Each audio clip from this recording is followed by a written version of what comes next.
Ability teaches us how we do. Motivation determines why we do. And our attitude decides how well we do.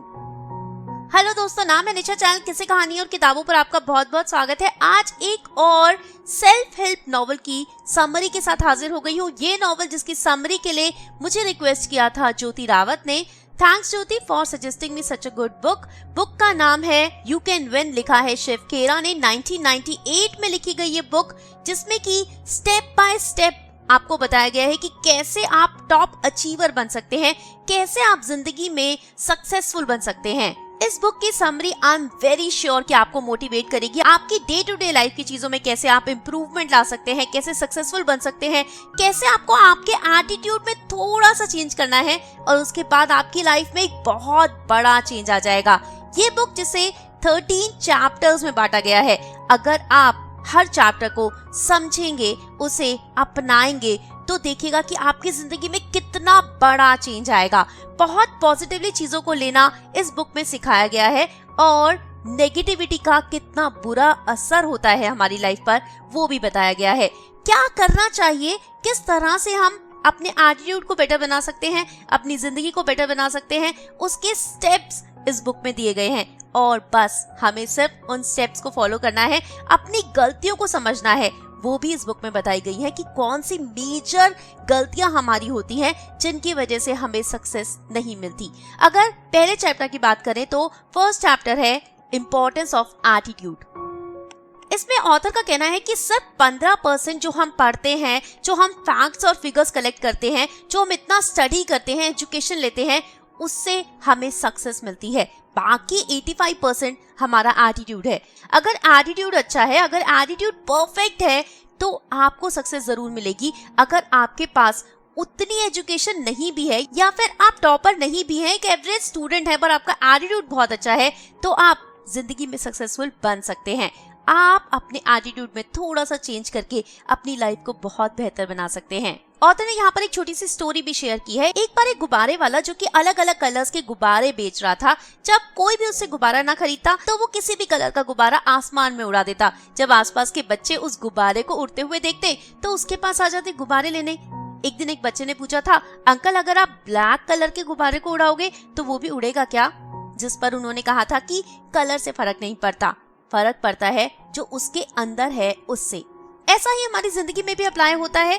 हमारी जिंदगी में, हमारी life में हमें success जो मिलती है वो बाहरी किसी चीज से नहीं मिलती, हमारे अंदर के एटीट्यूड से फर्क पड़ता है, तभी हमें सक्सेस मिल सकती है। ऑथर का कहना है कि उन्होंने एक बार कुछ एग्जीक्यूटिव से पूछा था कि अगर आपके पास कोई मैजिक स्टिक आ जाए तो आप क्या मांगोगे उससे अपने एम्प्लॉयज के लिए, अपनी ऑर्गेनाइजेशन के लिए? तो उन्होंने कहा था कि हम अपने एम्प्लॉयज का बेटर एटीट्यूड मांगेंगे। अगर उनका एटीट्यूड अच्छा हो जाएगा तो वो कंपनी की बेहतरी के लिए काम करेंगे, वो दिल से काम करेंगे। और जब आपके एम्प्लॉयज दिल से काम करते हैं, आपकी कंपनी को अपनी कंपनी सोचकर उसके प्रॉफिट के लिए काम करते हैं, तो आपकी सक्सेस डेफिनेट है।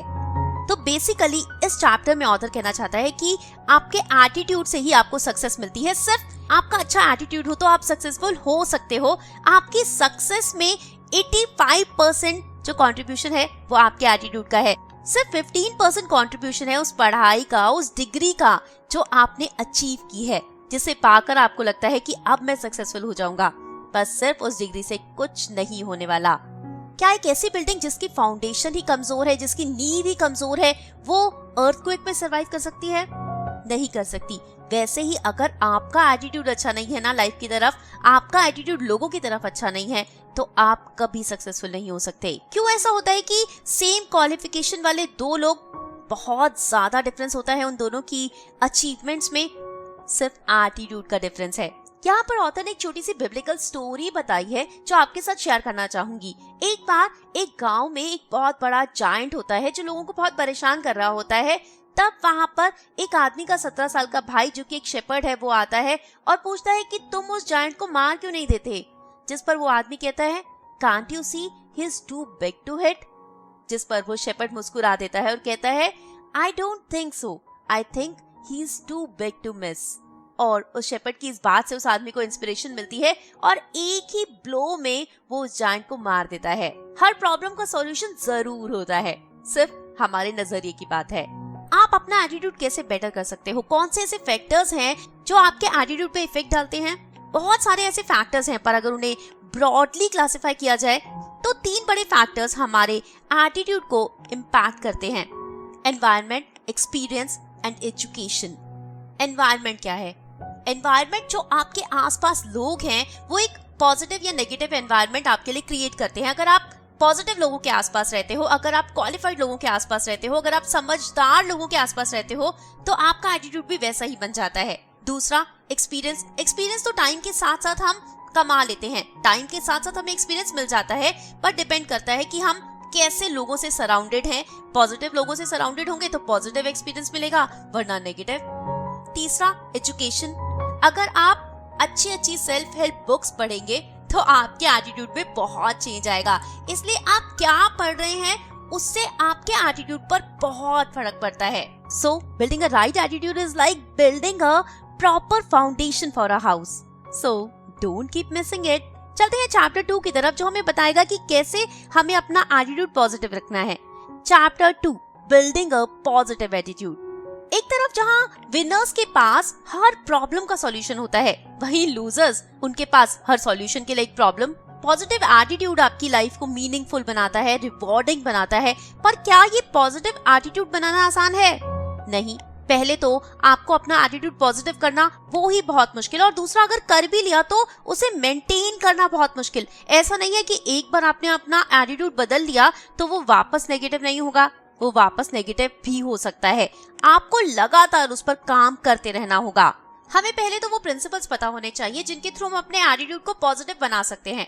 दूसरा, हमारे अंदर वो डिजायर होने चाहिए पॉजिटिविटी को एक्सेप्ट करने की, उसे एम्ब्रेस करने की। और एक बहुत मुश्किल काम, आपको डिसिप्लिन और डेडिकेशन को अपने अंदर कूट कूट के भर लेना है, तभी आप अपने एटीट्यूड को पॉजिटिव बना सकते हैं। और जो भी आप करते हैं अपने एक्शंस के लिए किसी और को ब्लेम करना छोड़ दीजिए। आप खुद रिस्पॉन्सिबल हैं, जो भी आप कर रहे हैं वो आपकी अपनी रिस्पॉन्सिबिलिटी है। अब यहाँ पर ऑथर बता रहे हैं 8 स्टेप्स आपके एटीट्यूड को पॉजिटिव बनाने के लिए, अपने एटीट्यूड को चेंज करने के लिए। Step 1, change your focus and look for positive things. अपने आप को बेहतर बनाने में इतना टाइम लगा दो कि दूसरों को क्रिटिसाइज करने के लिए आपके पास टाइम बचे ही ना।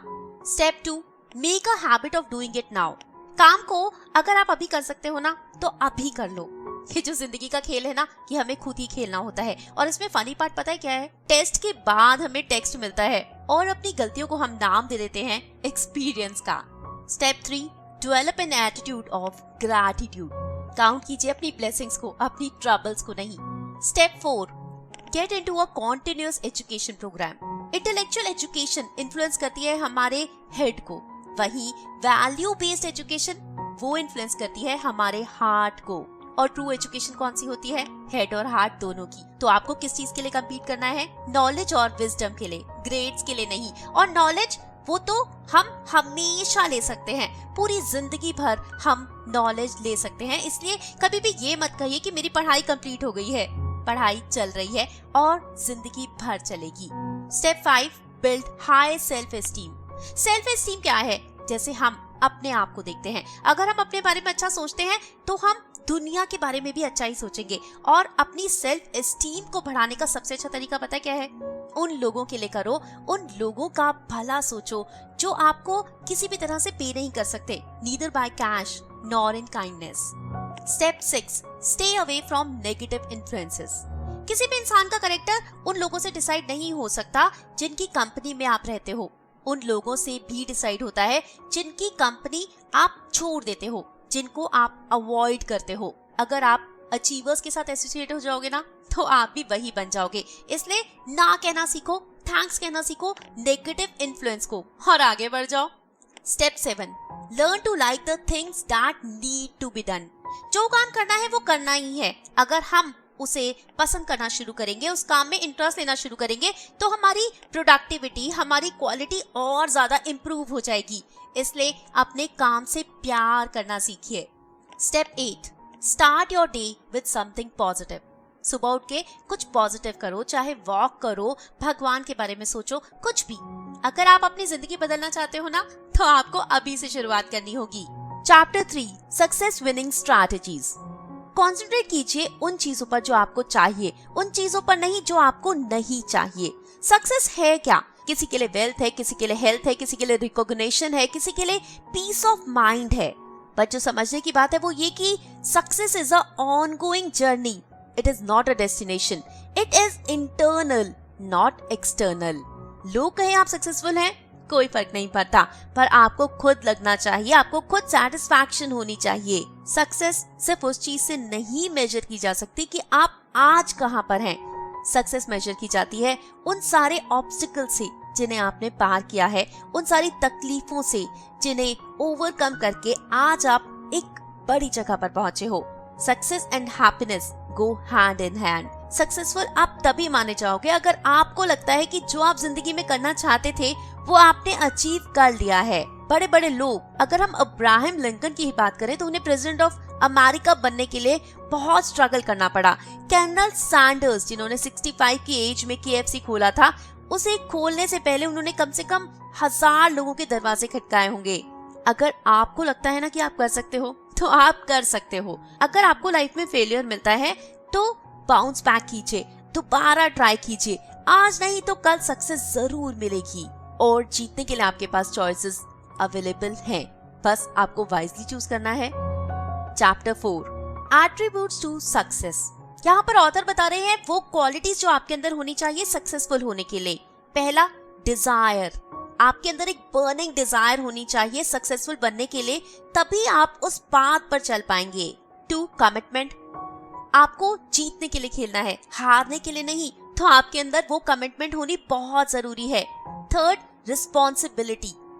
आप अगर कोई काम कर रहे हैं ना तो आपको रिस्क भी लेने होंगे और जो गलतियां हैं, जो आउटकम है, उसके लिए आप अकाउंटेबल होगे, या आपको मान के चलना होगा।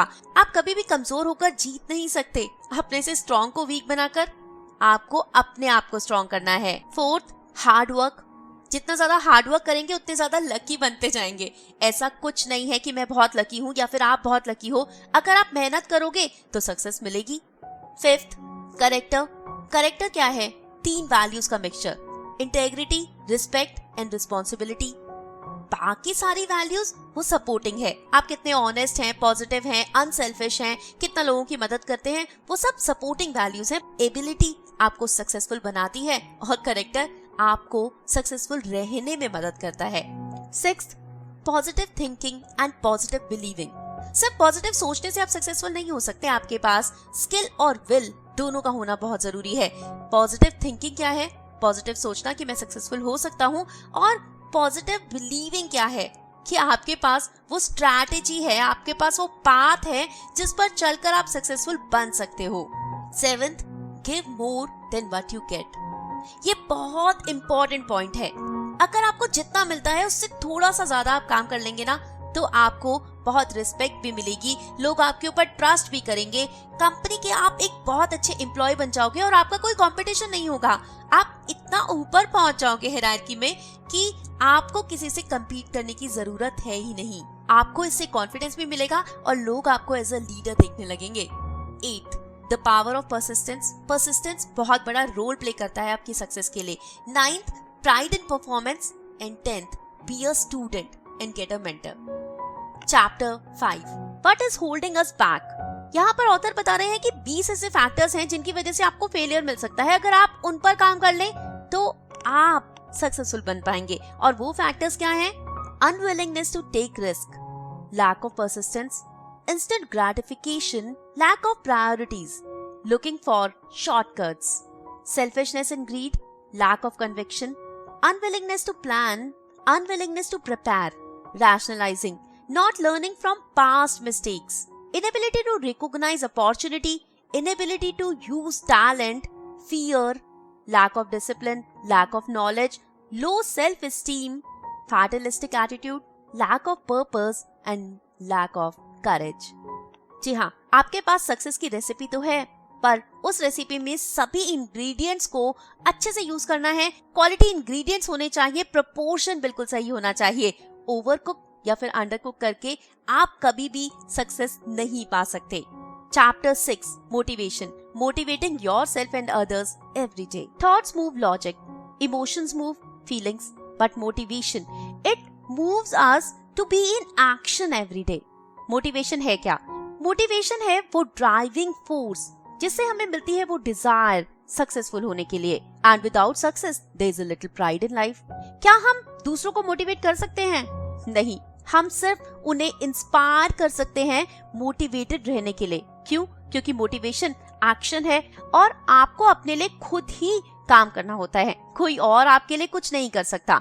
जहां इंस्पिरेशन सोचना है, थिंकिंग प्रोसेस है, वहीं मोटिवेशन काम करना है, एक्शन में आना है। सबसे पावरफुल मोटिवेशन कहाँ से आती है? हमारे बिलीफ सिस्टम से। अगर हमें लगता है कि हम कर सकते हैं तो हम जरूर कर सकते हैं। पैसा हमें बहुत मोटिवेट करता है। और दूसरा, इमोशनल नीड्स। अगर हम हमेशा मोटिवेटेड रहना चाहते हैं तो हमारे जो गेन्स हैं वो हमारे पेन से ज्यादा होने चाहिए, तभी हमें मोटिवेशन मिलती है वो काम करने की। मोटिवेशन दो तरह की होती है, एक इंटरनल मोटिवेशन और दूसरा एक्सटर्नल मोटिवेशन। एक्सटर्नल मोटिवेशन क्या है?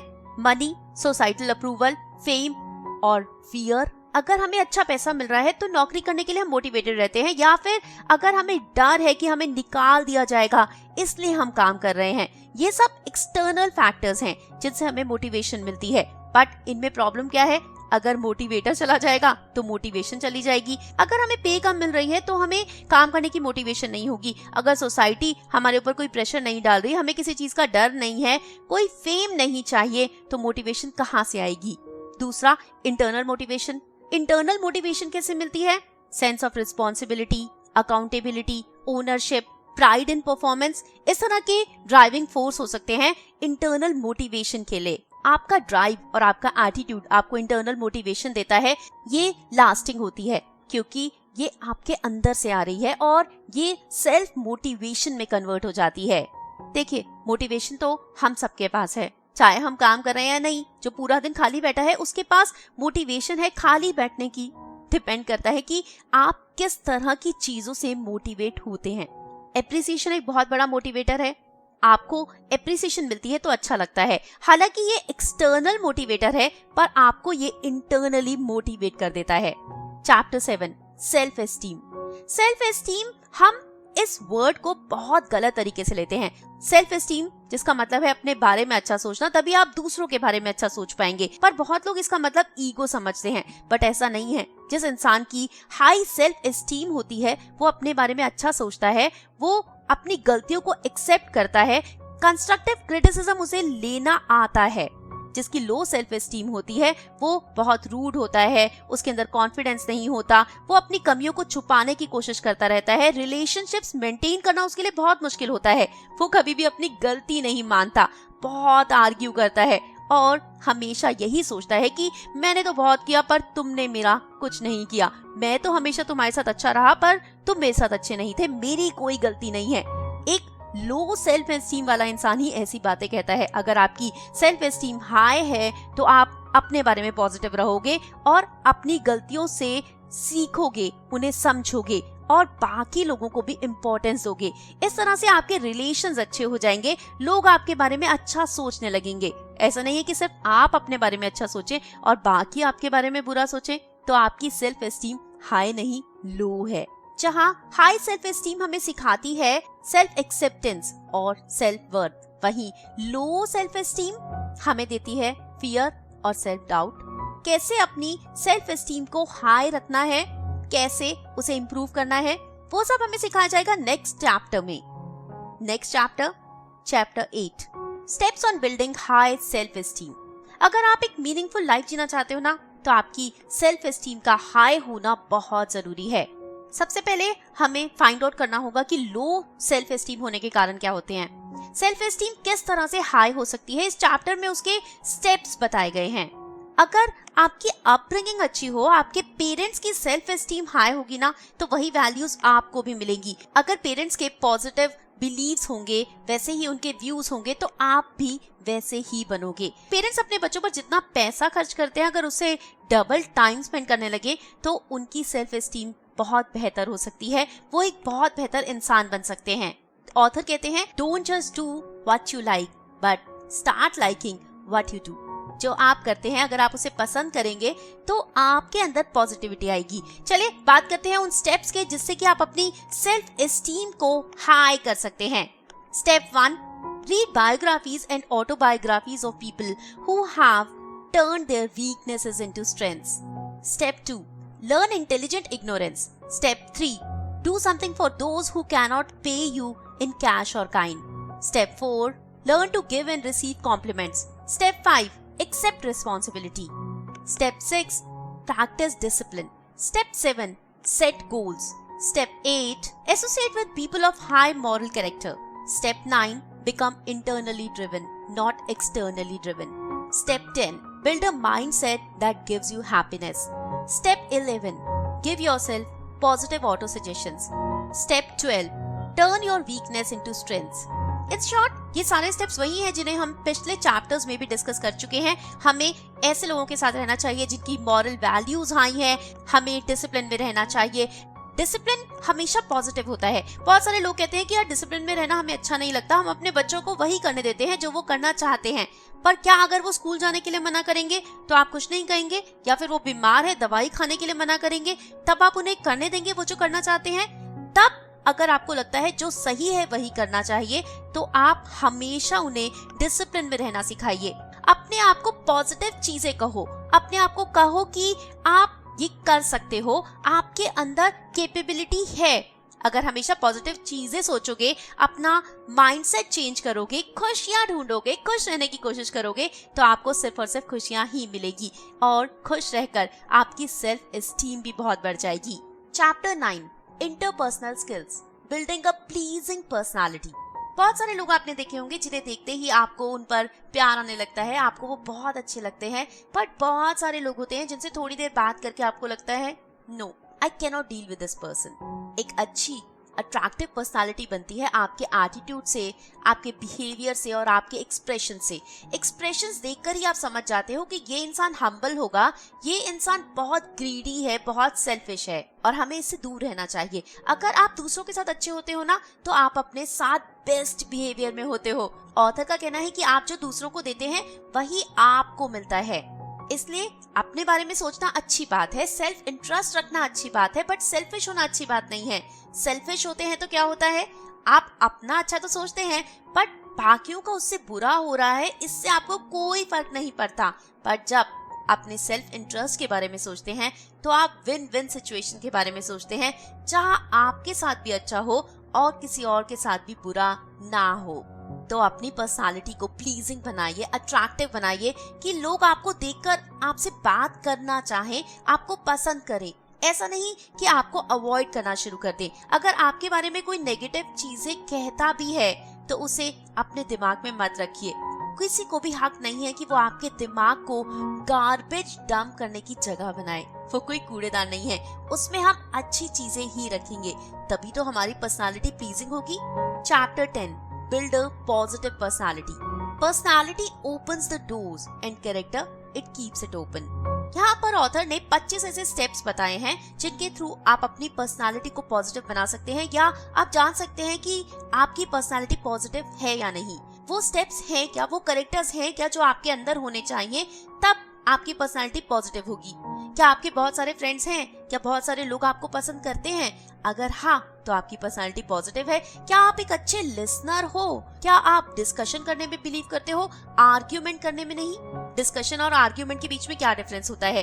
डिस्कशन लाइट प्रोड्यूस करती है, नॉलेज प्रोड्यूस करती है, और वही आर्ग्यूमेंट हीट प्रोड्यूस करता है. आर्ग्यूमेंट से आप रिलेशनशिप्स लूज कर लेते हो. अगर आप जीत भी गए अपना आर्ग्यूमेंट, कोई फायदा नहीं, बट रिलेशनशिप तो लॉस्ट हो जाएगा.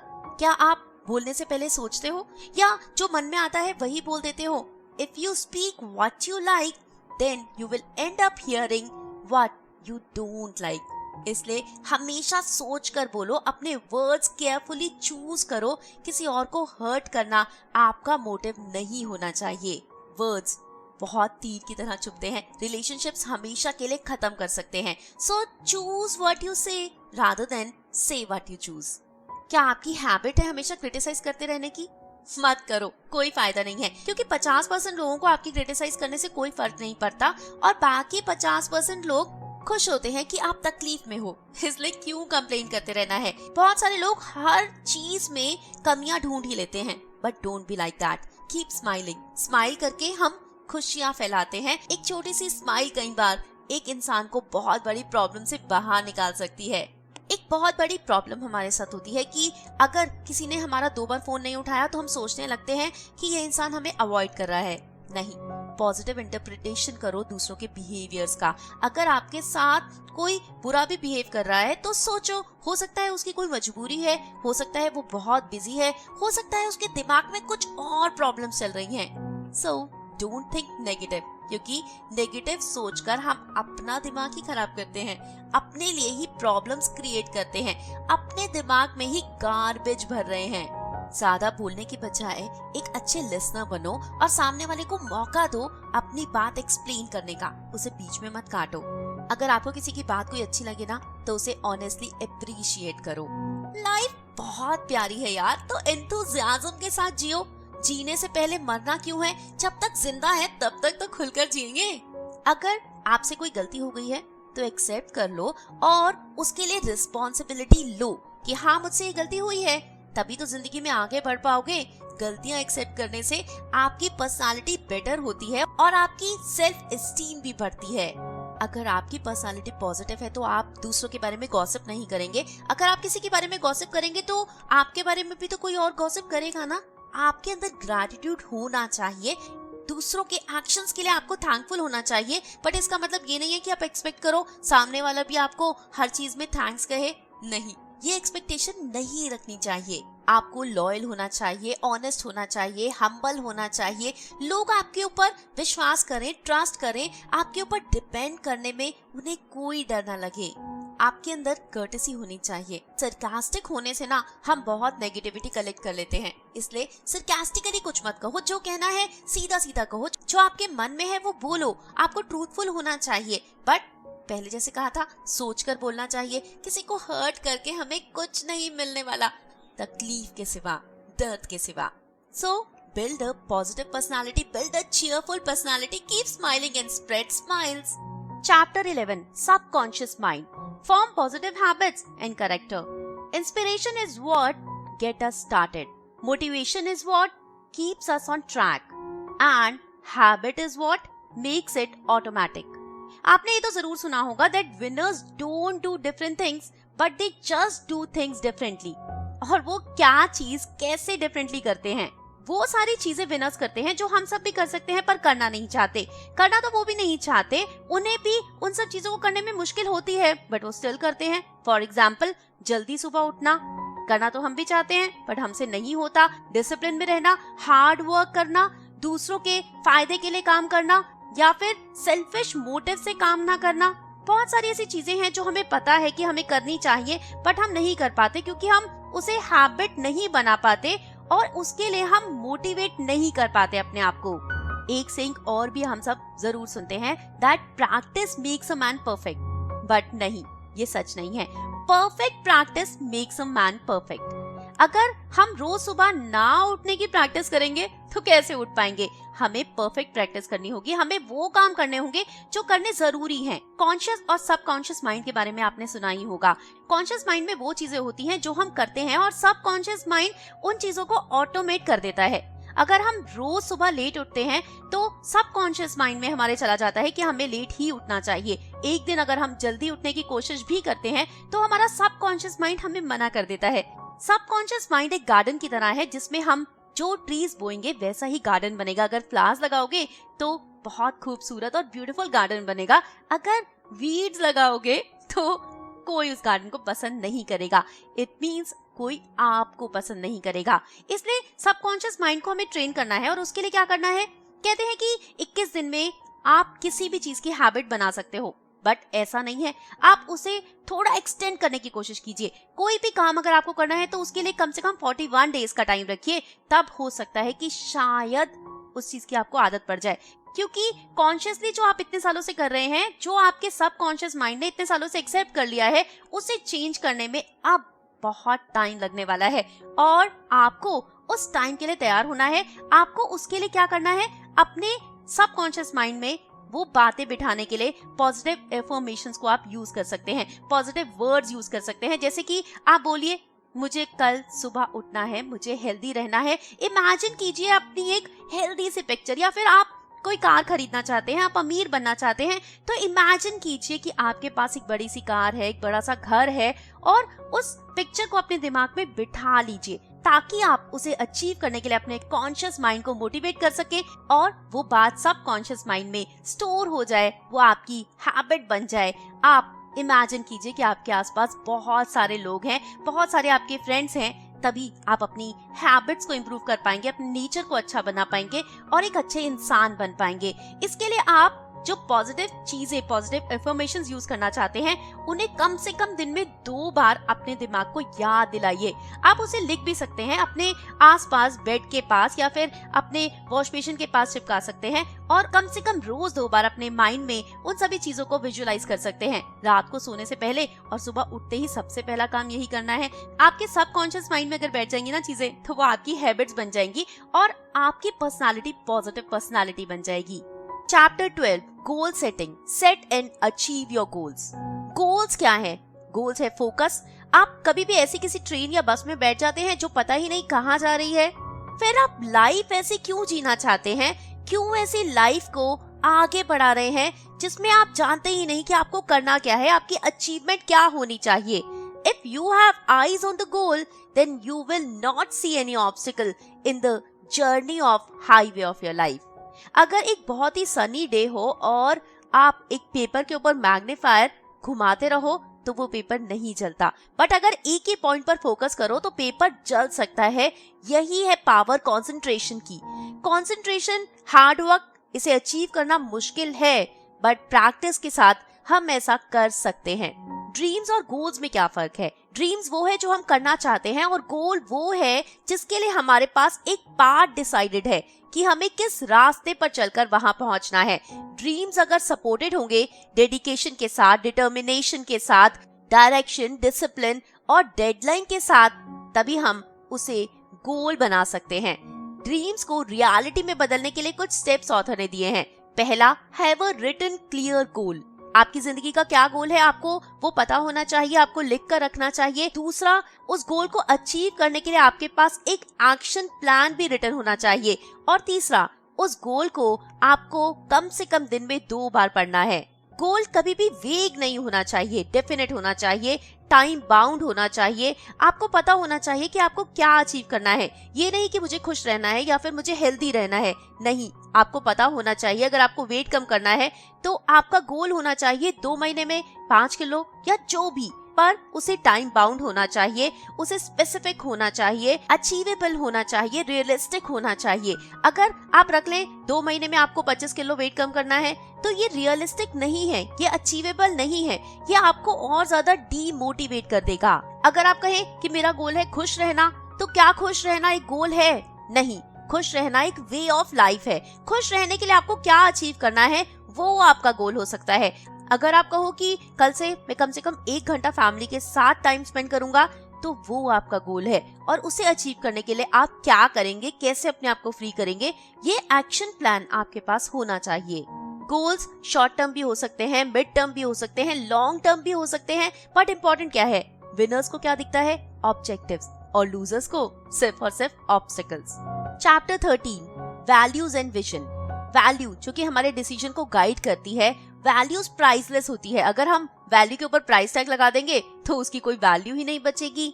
अगर आपकी वैल्यूज अच्छी नहीं होंगी तो आप अच्छे गोल्स नहीं सेट कर पाओगे, आप लाइफ में कुछ अच्छा अचीव नहीं कर पाओगे, आपके आसपास अच्छे लोग नहीं होंगे। ये सब कुछ आपकी वैल्यू पर डिपेंड करता है, कैसी वैल्यूज आपको मिली हैं। आप अगर टेस्ट करना चाहते हैं ना कि आपकी वैल्यूज अच्छी हैं या नहीं, तो आपके लिए ऑथर ने दिए हैं 3 टेस्ट, मामा टेस्ट, बाबा टेस्ट एंड हेडलाइन टेस्ट। मामा टेस्ट क्या है? आप कुछ भी काम करते हैं, कुछ भी लाइफ में अचीव करते हैं तो आंखें बंद कर कर सोचिए, जब आपकी मॉम इस बात के बारे में जानेंगी तो उन्हें कैसा लगेगा? क्या वो प्राउड महसूस करेंगी या फिर उनका सर शर्म से झुक जाएगा? अगर आपने मामा टेस्ट पास कर लिया है ना, तो बाकी दोनों टेस्ट के वैसे कोई खास मायने हैं भी नहीं, बट स्टिल अगला टेस्ट है बाबा टेस्ट। अगर आप कुछ काम कर रहे हैं, कुछ अचीव कर रहे हैं, तो कल आपके बच्चे उसके बारे में जानकर आप पर प्राउड महसूस करेंगे। अगर हाँ, तो आपने ये टेस्ट भी पास कर लिया है। तीसरा टेस्ट है द हेडलाइन टेस्ट। अगर आज आप कुछ कर रहे हैं, अकेले में कर रहे हैं या फिर घर में कर रहे हैं, ऑफिस में कर रहे हैं, जो भी कर रहे हैं, वो अगर हेडलाइन बन जाए कल, तब कैसा होगा? क्या आपको अपने ऊपर प्राउड महसूस होगा या फिर आप अपने किए पर शर्मिंदा हो जाएंगे? बस ये तीनों टेस्ट अगर पास कर लिए तो इसका मतलब आपकी वैल्यूज अच्छी हैं, आप एक अच्छे इंसान हो। अगर अभी तक आपने सक्सेस की फिलॉसफी को डिफाइन नहीं किया है तो माय डियर, बाय डिफॉल्ट आपने फेलियर की फिलॉसफी को डिफाइन कर लिया है। So don't be a failure, be a successful person, be a winner. और विनर बनने के लिए आपको बहुत सारी स्ट्रैटेजीज आज इस समरी के थ्रू मैंने आपको बता दी है। उम्मीद करती हूँ कि आप उन वैल्यूज को अपनी लाइफ में अपनाएंगे, अपनी जिंदगी में चेंजेस लाने के लिए एफर्ट्स करेंगे, अच्छे लोगों के आसपास रहेंगे, अपनी लाइफ का गोल सेट करेंगे, पॉजिटिव पर्सनालिटी बनाएंगे, अपने सबकॉन्शियस को बार बार जगाते रहेंगे और बताते रहेंगे कि उसे क्या स्टोर करना है और क्या नहीं स्टोर करना। नेगेटिव चीजों से दूर रहेंगे और डिसिप्लिन में रहना जरूर सीखेंगे। डिसिप्लिन होगा तभी आप अपने गोल्स को अचीव कर पाएंगे। उम्मीद करती हूँ कि इस नॉवेल की समरी सुनने में आपको बहुत मजा आया होगा। अगर समरी पसंद आई है तो अपने दोस्तों के साथ शेयर जरूर कीजिए, वीडियो को लाइक कीजिए और चैनल को सब्सक्राइब नहीं किया है सब्सक्राइब कर लो ना यार।